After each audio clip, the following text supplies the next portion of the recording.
Hi, I'm Pantazi. Today I wanted to talk about Kata and body conditioning.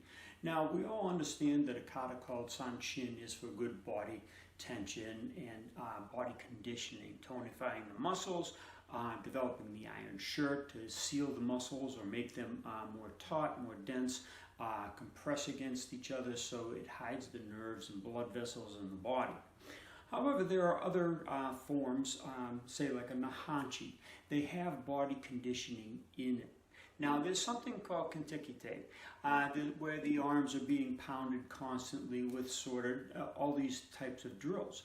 Well, the kata nahanchi has that. Let's take the third level, or the sandan, nahanchi sandan. It's in 3 sections, shodan, nidan, sandan. And the sandan starts off with the lifting motion and it drops. As you're rising up, you're going to bring the forearms together, whether you strike them or rub them to condition the arms to take that pressure on the nerves, or to remind yourself that the nerve insets inside the wrist.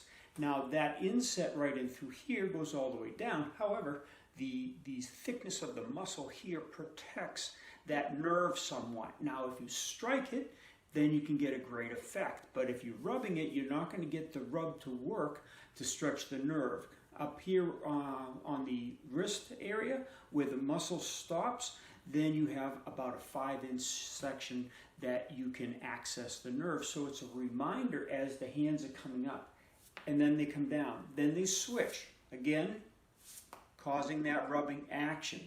Okay, as you're doing that rubbing action, now you're coming back with the next striking action, still rubbing as you're coming in, coming back. You can open your hand or not, rubbing and then flipping it over, showing you or mapping out different nerve structures that you can hit. The next motion comes to the side. Okay, and as it comes to the side, you can add that little knock right on the nerve, the ulnar nerve right in through here. Now, you can catch it all the way up in and around, okay, and it's going to cause quite a bit of pain. Now, you can do that on yourself just as a reminder, because right from here, you switch to the opposite side, and you can still be targeting with that small knuckle to remind yourself of those targets. So you can see that the katas not only can tonify the body, strengthen the body to repel or to protect against Kyusho attacks, or the more vital structure attacks, or it can start to tonify the body by numbing the arms or even reminding your body of where these targets are.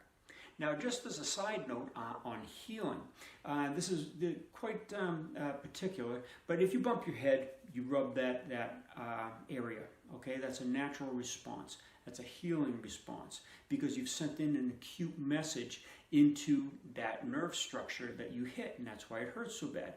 By rubbing the area, you send a lot of little electrical impulses into the brain, so it's feeling or getting the sensation. As you do that, the brain nullifies the acute message and it soothes the pain. Okay, that's one reason you hit your arm. Everybody rubs it, and that's a natural response. If you get nervous, what do? You cross your arms.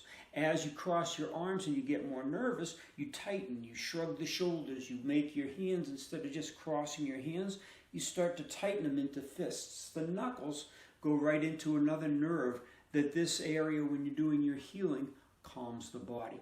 So all the katas, you have to take a deep dive and look at all the different aspects. We covered the bonsai from the Wing Chun a few weeks in a row. Now we're taking a look at the sanshins. We're taking a look at the other katas.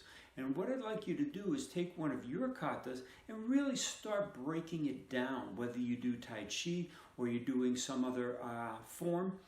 take it and really look what you're doing on a healing aspect, on a body conditioning aspect, on a martial application type of a basis, on a targeting system, developing the tools. If you look at Kata Tensho, okay, it's great for doing the palms of the Rokushu or the 6G hands. All these katas are teaching us specific messages and how we can adapt them and train them on our own until we can get to a viable partner. And in this current situation, the katas are what saved your martial art.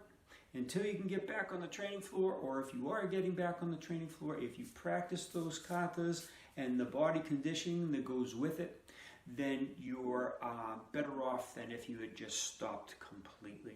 So again, I urge you to take a deep look at your katas, but look at it with Kyusho in mind. The protection, the tools, the trajectories, the targets, and you'll be better off.